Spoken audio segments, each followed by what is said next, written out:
Mesdames et messieurs, bonsoir. Investissement au Maroc, c'est le sujet de l'invité de la rédaction. La 7e Commission nationale des investissements a approuvé 20 projets d'investissement pour un montant de plus de 17 milliards de dirhams. Sur ces projets, 17 devraient à eux seuls permettre la création de près de 5 500 emplois, dont 3 900 directs et 1 600 indirects.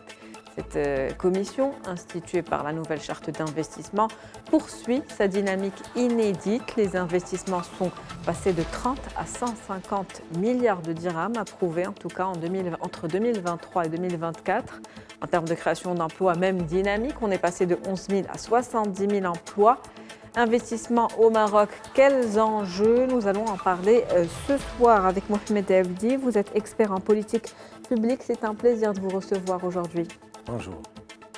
Alors, on va parler de cette vingtaine de projets qui ont été approuvés, comme je le disais en préambule, pour un montant d'un peu plus de 17 milliards de dirhams. Plusieurs secteurs d'activité concernés, des secteurs clés, l'économie en tout cas nationale. Comment ces investissements s'inscrivent aujourd'hui dans une stratégie à long terme et globale de développement économique au Maroc? Le chiffre de cette 7e commission confirme une tendance qu'on a déjà observé en 2023, confirmé en 2024, et aujourd'hui, cette dynamique s'installe pour devenir une réalité. Il y a un réel effort, il y a une réalité économique aujourd'hui qui est en mouvement. Et le plus important, on commence déjà à voir que cette dynamique économique, elle touche tous les territoires parce que la commission, la 7e commission, avec les 17 milliards, les 20 projets, avec 3 projets stratégiques, et ça concerne plusieurs régions, plusieurs territoires. Et c'est ça, et cette commission confirme cette tendance qu'on a observée en 2023. Cette tendance qui est axée aujourd'hui sur le développement des territoires pour se démarquer. Au-delà de ça, c'est même la deuxième feuille de route installée depuis le remaniement avec l'arrivée du nouveau ministre, M. Karim Zidane, qui a cet attachement au territoire compte tenu de son expérience, de sa connaissance des grandes plateformes industrielles en Allemagne et en Europe. Il arrive parce qu'il sait que les territoires, c'est le fer de lance. Ici au Maroc, la régionalisation avancée a fait des territoires le chef de file de développement économique. Et aujourd'hui, on est en train, les pouvoirs publics, le gouvernement est en train d'installer cette dynamique d'investissement, cette dynamique économique dans les territoires. Je vous donne un exemple. Tout le monde savait qu'on avait le pôle de Casablanca qui était le cœur battant de l'économie marocaine, renforcé par Tangimed. Aujourd'hui, nous avons Agadir, qui est devenu le levier le plus important, un repositionnement de la dynamique économique à Agadir avec des projets énormes. Et puis demain, Dakhla avec le port de Dakhla, adossé à la nouvelle stratégie atlantique. Ça sera un véritable paradigme qui est au mouvement, qui va donner accès à l'ensemble des pays du Sahel, à l'Atlantique. Tout ça prouve que la dynamique économique s'installe au Maroc avec une dynamique prometteuse en termes d'emploi, en termes de création d'emplois, notamment en direction de la jeunesse. Une dynamique économique donc prometteuse. Aujourd'hui, les perspectives sont positives. Quand on parle d'investissement, il faut dire que les investissements conventionnés ont triplé depuis la mise en place de cette charte d'investissement. Au niveau de notre pays, il faut dire qu'il y a toujours eu de gros investissements qui ont été mobilisés, mais c'était des investissements plutôt publics. Oui. Aujourd'hui, on essaye d'inverser la tendance et d'intégrer davantage le secteur privé. C'est ce qui se fait à travers ce genre de mesures. En tous les cas, c'est l'objectif de la nouvelle charte, c'est l'objectif et l'ambition du gouvernement, c'est de faire en sorte que le privé, le capital marocain notamment, et même le capital étranger, devienne le fer de lance de cette dynamique économique. Et aujourd'hui, les résultats, ils sont là, ils sont palpables, et on le voit un peu partout au travers des projets.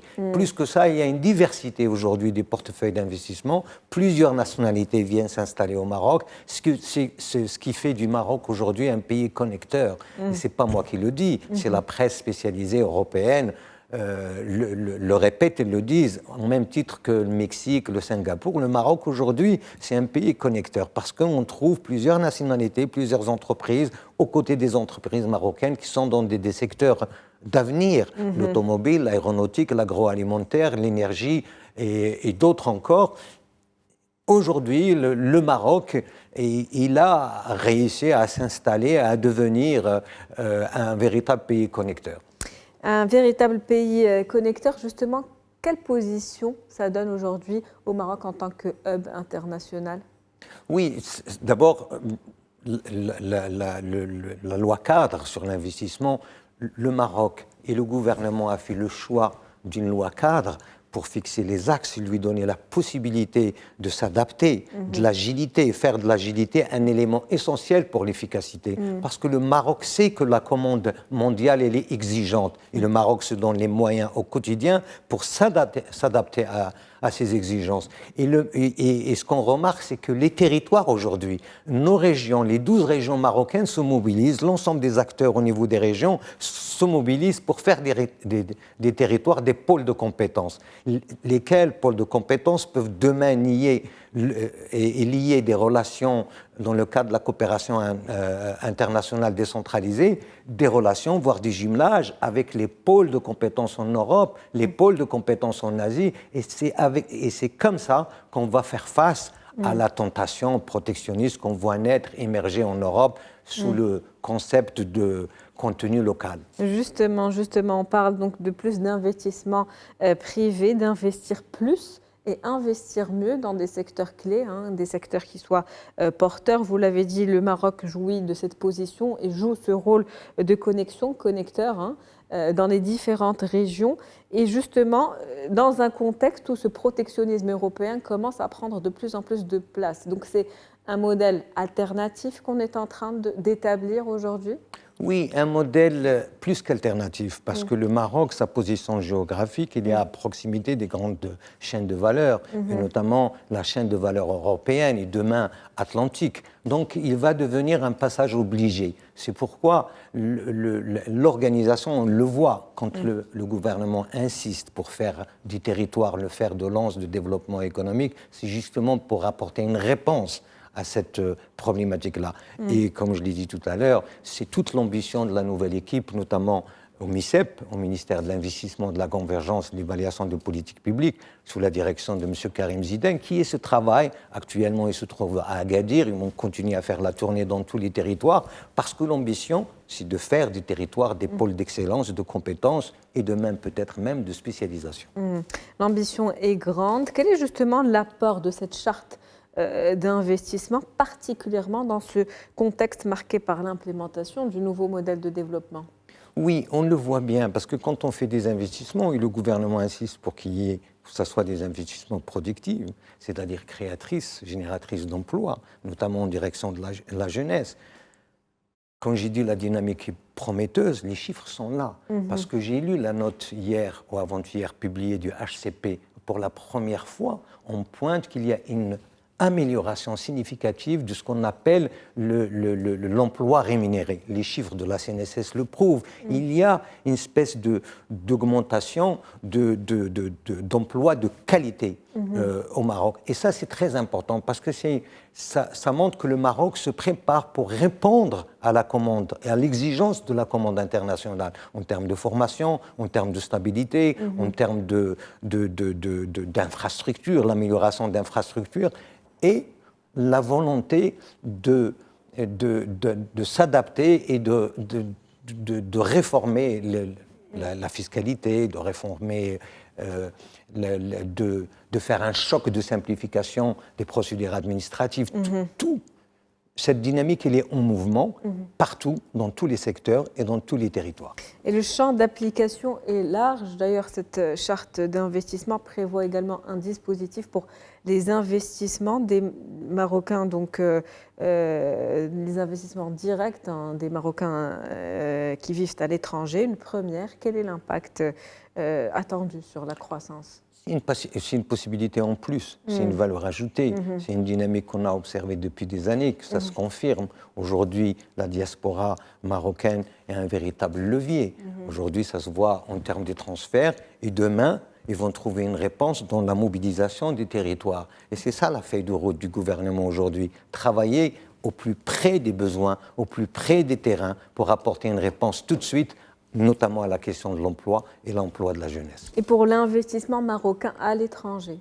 Là aussi, on le voit, il y a une possibilité, en tous les cas, dans la charte, la loi cadre concernant l'investissement, il y a un dispositif concerné pour ça. Parce que aussi, le Maroc, dans cette dynamique économique, il a la possibilité aussi d'aller ailleurs, d'exporter, et plus qu'exporter, d'avoir la possibilité, en tous les cas, le gouvernement met en place des dispositifs pour accompagner ceux et celles qui veulent s'installer à l'étranger. Pour ceux qui s'installent à l'étranger, mais aussi par rapport au tissu économique marocain, on l'a observé, le constat est là, les investissements mobilisés sont destinés en général aux grandes entreprises, mais aujourd'hui on veut se concentrer sur le tissu entrepreneurial des TPME, PME qui sont les plus gros générateurs d'emplois et plusieurs mesures justement et un travail particulier adapté à ces petites structures est en train d'être mis en place. Oui, il y a une prise de conscience totale de l'utilité de ce qu'on peut appeler les petites et moyennes entreprises. C'est réel parce que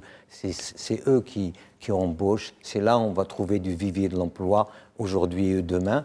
Et le gouvernement travaille, il a mis en place, il est en train de mettre en place pour décliner les axes et les objectifs de la loi cadre sur l'investissement pour essayer de faire quelque chose de beaucoup plus adapté aux PME. Si le gouvernement prend son temps, des fois, c'est pour mieux apporter une réponse, parce que des fois, il faut prendre le temps nécessaire, mesurer les choses, voir ce qui se passe sur les territoires, évaluer les expériences sur le terrain pour pouvoir apporter une réponse précise, adaptée et en tous les cas efficace. En tout cas, on a les moyens de nos ambitions qui sont grandes aujourd'hui. Si on devait parler des challenges, des défis pour le Maroc aujourd'hui, qu'est-ce qu'il faut dépasser? Quelles sont nos plus grosses difficultés? Réellement, à mon sens, la difficulté, c'est qu'il faut mobiliser l'ensemble des acteurs, au-delà du gouvernement, l'ensemble de la société civile, chacun dans le cadre de la fonction de sa compétence, là où il se trouve. Imaginez, demain, tout le monde sait que le Maroc, il a des rendez-vous de grande importance. Je parle de la Coupe du Monde, c'est dans 5 ans. 5 ans, c'est demain. Le gouvernement se prépare, les pouvoirs publics se préparent, mais c'est pas suffisant. C'est l'ensemble de la société, et notamment la société civile, les acteurs, pour se mobiliser. Parce que c'est tout un pays qui doit se mettre en mouvement pour essayer de transformer l'essai. Le Maroc est en passe de devenir un pays émergent dans la région. D'autres disent, des observateurs disent déjà, c'est une puissance régionale. Le Maroc a l'audace, a cette ambition, et surtout, il a la volonté politique. Et la vision, c'est celle de Sa Majesté, qui a tracé le chemin pour essayer de transformer l'ensemble du pays.